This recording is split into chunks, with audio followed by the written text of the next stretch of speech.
প্রত্যেক নবীকে আল্লাহ তাআলা একটা গ্রুমিং, একটা ট্রেনিং সেশনের মধ্য দিয়ে নিয়েছেন। সেটা কি? সেটা হচ্ছে সবাইকে আল্লাহ তাআলা শেফার্ড হিসেবে কাজ দিয়েছিলেন, রাখাল হিসেবে।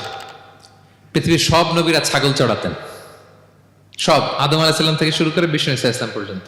He started his first career as a shepherd. সুবহানাল্লাহ। ওনার প্রথম ক্যারিয়ার উনি রাখাল হিসেবে শুরু করেছেন।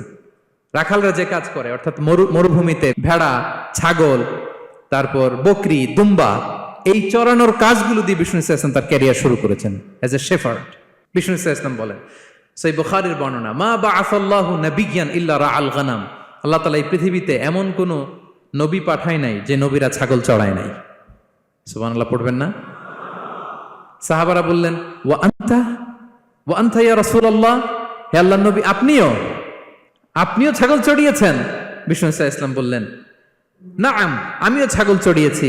ওয়া কুনতু আরআহা আলা কারারিত লি আহলি মক্কা। আমি অল্প কিছু মজুরির বিনিময়ে, অল্প কিছু টাকার বিনিময়ে, সামান্য কিছু পারিশ্রমিকের বিনিময়ে মক্কার লোকদের ছাগল চড়িয়ে দিতাম। সুবহানাল্লাহ পড়েন।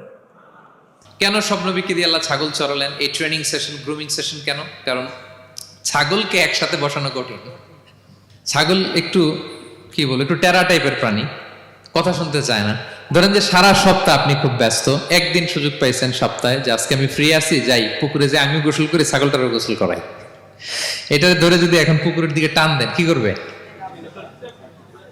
পা দুইটা এমন শক্ত করে মাটিতে ধরে রাখবে, আপনি যত টানবেন ওর ঘাড়ের চামড়া ছিঁড়ে যাচ্ছে, তারপরেও আসে না।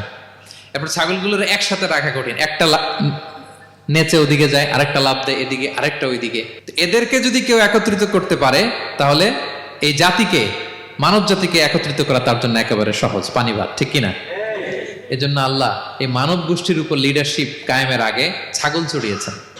এবং যারা মরুভূমিতে ছাগল চড়ায়, যে শেফার্ড গুলো, যেই রাখালগুলো, তাদের অনেক শক্তিশালী হইতে হয়।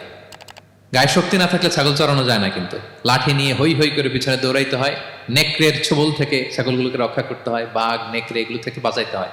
তার মানে এটা করার মধ্য দিয়ে এই জাতিকে কিভাবে জাহান্নামের আগুন থেকে বাঁচাবে, নবীদের ওই ট্রেনিং হয়ে যায়।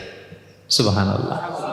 ছাগল এদিক ওদিক দৌড়াতে থাকে, এদেরকে যেমনি একত্রিত করতে হবে, নবীদের কাজও হচ্ছে মানব গোষ্ঠীকে ইউনাইটেড করা, একত্রিত করা। এজন্য আল্লাহ তাআলা মা বাআসাল্লাহু নাবিয়্যান ইল্লা রাআল গানাম, এই পৃথিবীতে এমন কোন নবী পাঠান নাই যে এই নবীকে দিয়ে আল্লাহ তাআলা ছাগল চড়ান নাই। সব নবীর মধ্যে এটা common. Be a part of our vision. Do listen and share the khair.